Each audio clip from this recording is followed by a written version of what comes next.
Assalamualaikum warahmatullahi wabarakatuh. Halo teman-teman, apa kabar kalian semua dan selamat datang lagi di Reborn Sunda Anime Channel. Pada video kali ini aku bakal nge-review alur cerita manga Jujutsu Kaisen dari chapter 162 sampai 164. Biar ceritanya bisa dimengerti, aku saranin kalian untuk nonton video ini sampai selesai ya. Dan tanpa banyak basa-basi lagi, mari kita langsung saja masuk kepada pembahasannya.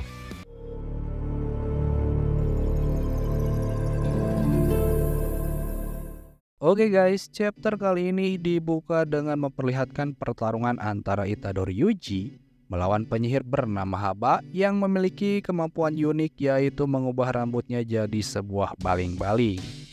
Nah, pada serangan awal, Itadori Yuji mencoba peruntungannya dengan melempar batu sekeras mungkin ke arah Haba, persis apa yang telah ia lakukan sebelumnya pada penyihir wanita bernama Hanyu. Namun sayang, Haba sepertinya sudah mengetahui akan trik serangan tersebut, sehingga ia menangkis batu yang dilempar Itadori Yuji itu menggunakan baling-balingnya agar batu tersebut tidak mengenai bagian tubuh. Gagal dengan serangan lemparan batunya, kemudian yang dilakukan Itadori selanjutnya adalah berlari dan melompat tinggi dari atap gedung untuk menggapai kaki Haba. Setelah tertangkap, keseimbangan terbang Haba pun berkurang sehingga membuat dia terperosok jatuh ke sebuah bangunan. Hebatnya, meski sudah mengalami benturan keras, namun Haba masih hidup, bahkan dia sempat melakukan serangan balik kepada Itadori. Untungnya, Itadori sangat sigap dan dia memilih menjaga jarak terlebih dahulu sebelum kemudian masuk ke dalam sebuah gedung untuk memancing Haba agar turun dan mendekat. Dan tanpa pikir panjang, Haba pun turun dan menghancurkan seisi bangunan yang telah dimasuki Itadori dengan menggunakan baling-balingnya. Nah, rupanya guys, baling-baling Haba ini sangat kuat, bahkan bisa memotong tiang baja sekalipun. Dengan mengarahkan bagian atas atau lebih tepatnya baling-baling yang ia punya, Haba berencana ingin menghancurkan tubuh Itadori seperti halnya pisau blender yang menghancurkan buah menjadi jus. Namun sayang, Haba ini tidak tahu menahu kalau sebenarnya Itadori memang sudah mengincar momen pertarungan ini di dalam gedung. Dia berencana akan memecahkan kepalanya karena menurut Itadori mau seberapa keras pun kepala itu merupakan sebuah titik lemah. Dan benar saja, ketika Itadori memukul Haba tepat di bagian kepalanya, Haba pun tak bisa lagi memutar baling-balingnya. Lalu setelah Itadori menendang perut Haba dengan kaki yang dialiri Black Flash, Haba akhirnya tumbang dan tak sadarkan diri. Sehingga Itadori tak bisa menggali informasi mengenai penyihir bernama Higuruma. Beruntungnya, tak lama datanglah seorang pemuda bernama Amai yang tahu tentang Higuruma. Dan tak disangka dia pun ternyata mengenal Itadori. Di sisi lain, Itadori malah bingung karena Amai bisa mengetahui namanya, padahal pada informasi Kogane tidak ditunjukkan data foto wajah. Lalu Amai pun menjelaskan kalau dirinya mengenal Itadori karena Itadori sangat terkenal dengan julukan Harimau SMP Barat. Sementara itu, di lokasi lain diperlihatkan Megumi sedang bersama gadis bernama Remi yang akan menunjukkan jalan menuju Higuruma. Setelah digali informasi oleh Megumi, ternyata katanya Remi ini bukanlah penyihir dari masa lalu, dan sepertinya dia pun terpaksa mengikuti cooling game karena sejak awal sudah berada dalam koloni. Dan sampai saat ini dia telah menjalani cooling game selama 12 hari. Nah, ketika Itadori dan Megumi sama-sama bertanya di mana lokasi Higuruma sekarang pada masing-masing orang yang mereka temui, mereka pun menjawabnya dengan tempat yang berbeda. Jika Remi mengatakan kalau Higuruma saat ini berada di distrik Shinjuku, lain halnya dengan Amai. Dia mengatakan kalau saat ini Higuruma berada di distrik Ikebukuro. Jadi, dari dua orang ini salah satunya sudah pasti berbohong. Entah itu si Remi ataupun Amai. Yang pasti di antara Itadori dan Megumi, salah satunya akan dibawa kepada seseorang yang sangat berbahaya. Kemudian pada panel berikutnya diperlihatkan sebuah flashback singkat dari Amairin, orang yang akan menuntun Itadori ke jalan menuju Higuruma.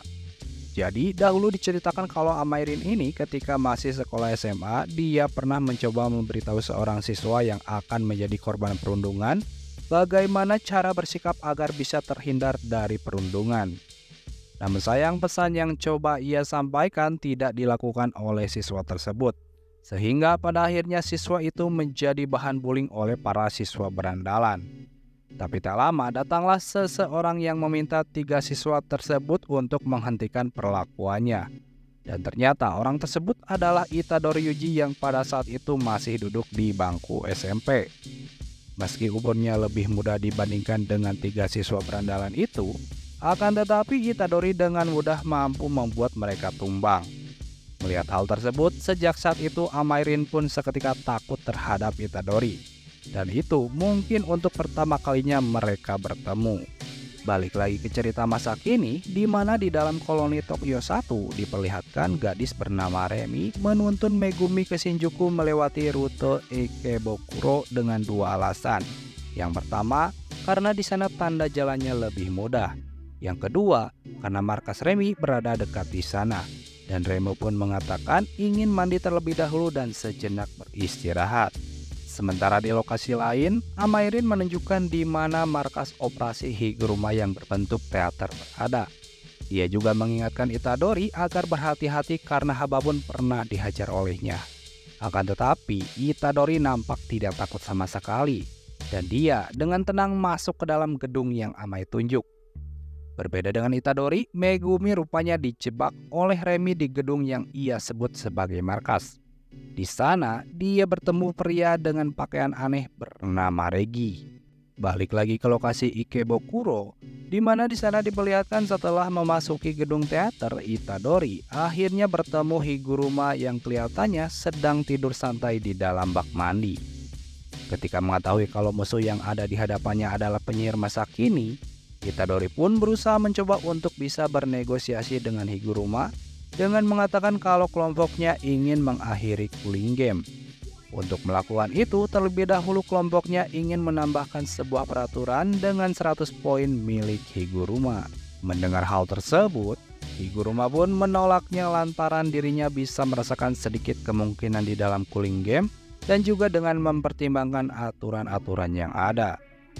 Niat dari awalnya bernegosiasi dengan baik-baik, karena Higuruma menolak, akhirnya Itadori pun akan meminta 100 poin Higuruma dengan cara yang lain. Lanjut ke panel berikutnya, di mana di sini diperlihatkan Itadori akan membiarkan Higuruma untuk bertindak lebih dahulu, namun dirinya pun akan hadapi serangan apapun yang akan Higuruma arahkan padanya.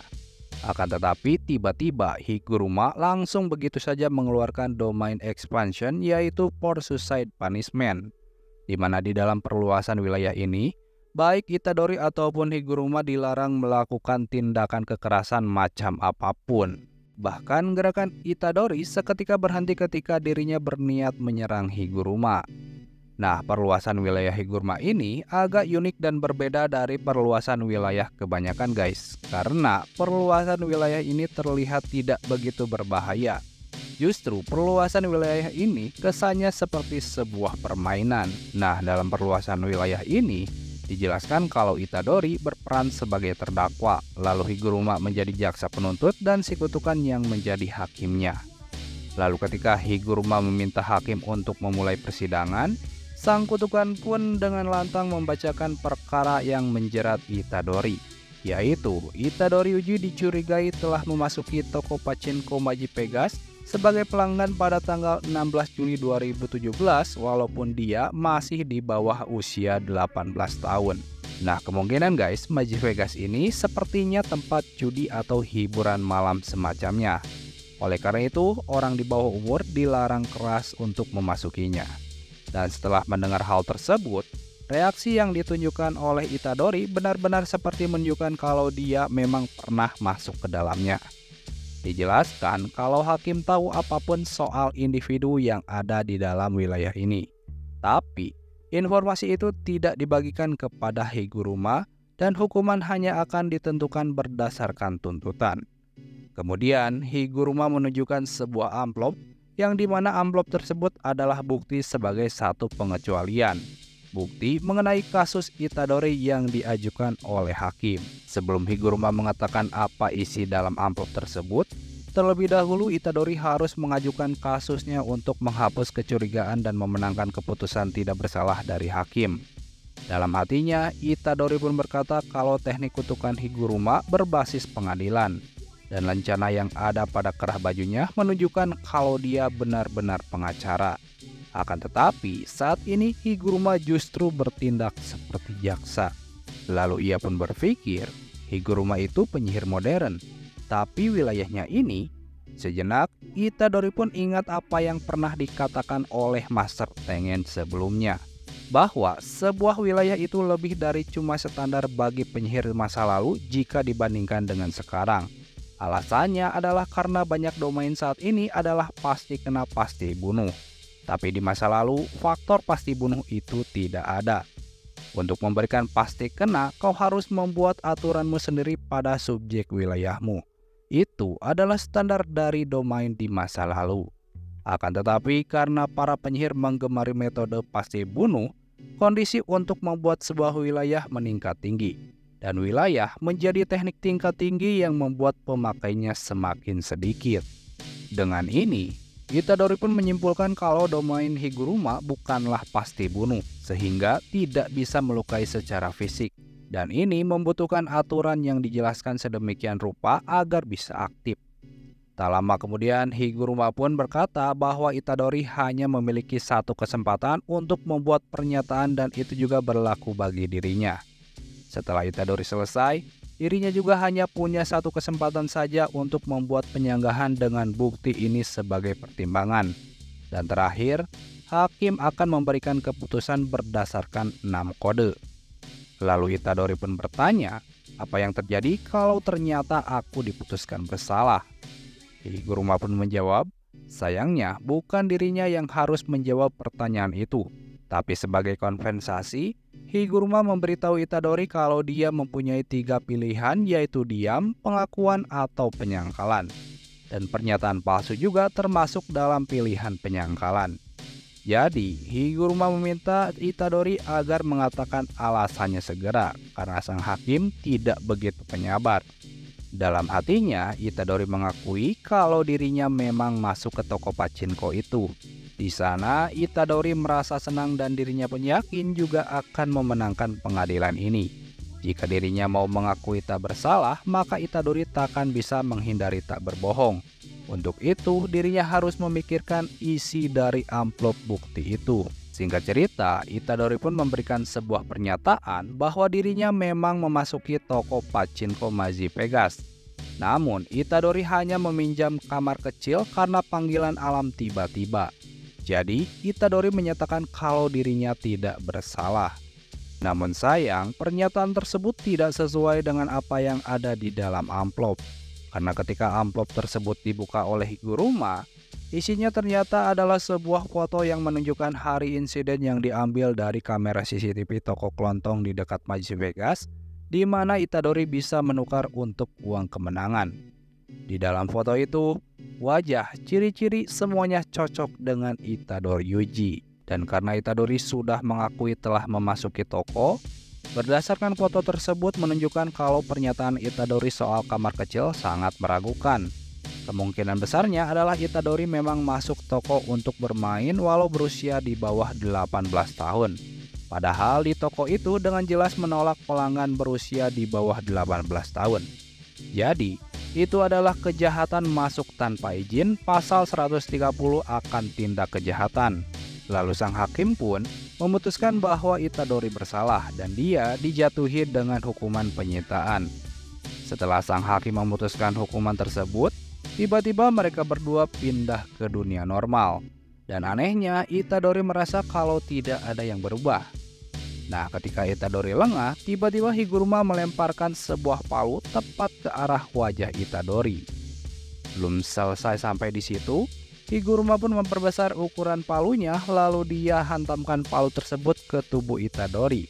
Dan tentu saja, pukulan keras ini membuat tubuh Itadori terhempas. Dan di akhir panel, Itadori menyadari kalau dirinya tidak bisa mengeluarkan energi kutukan karena energi kutukannya telah disita oleh sang hakim. Namun, Itadori masih terlihat begitu pede akan bertarung dengan Higuruma walaupun tanpa energi kutukan. Oke guys, demikianlah pembahasan manga Jujutsu Kaisen chapter 162 sampai 164. Terima kasih buat kalian yang sudah mampir dan menonton video ini sampai selesai. Dan akhir kata, wassalamualaikum warahmatullahi wabarakatuh.